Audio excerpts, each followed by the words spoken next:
My name is Tomas Saks. I work for the University of Fribourg in Project Cicada. Well, the main idea is the re-establishing of the glacier monitoring in Central Asia. As you know, the Central Asia had a very proud history of monitoring during the Soviet times, and during the 90s most of the monitoring stopped.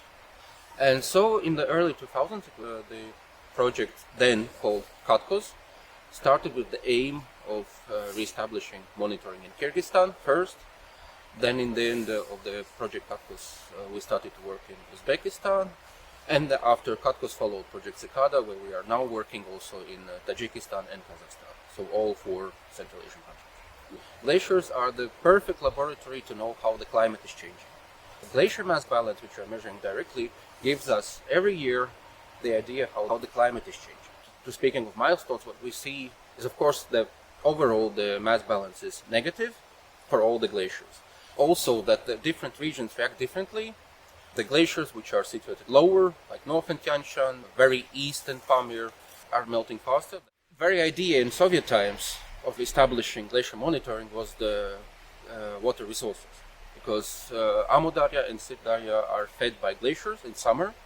During the dry season, July and August, the amount of glacier water can be the absolutely main source. So in Amudarya it could be 80% of the water flowing. Let's imagine an ideal situation. We have monitoring of all cryosphere in all countries, in all mountain ranges. We could dramatically improve our models, and from models we could, with high confidence, say how for example, mountain runoff will change in the future.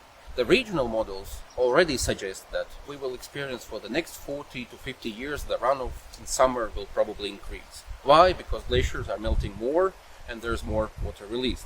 Until the glaciers will not be big enough to produce meltwater enough, and we will experience quite a big decrease.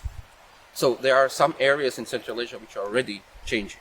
This is something which can be used by policymakers to plan in advance the water consumption. So I think what is very important to introduce in the curriculum of schools more about mountains itself and the cryosphere as part of it, because everybody lives here.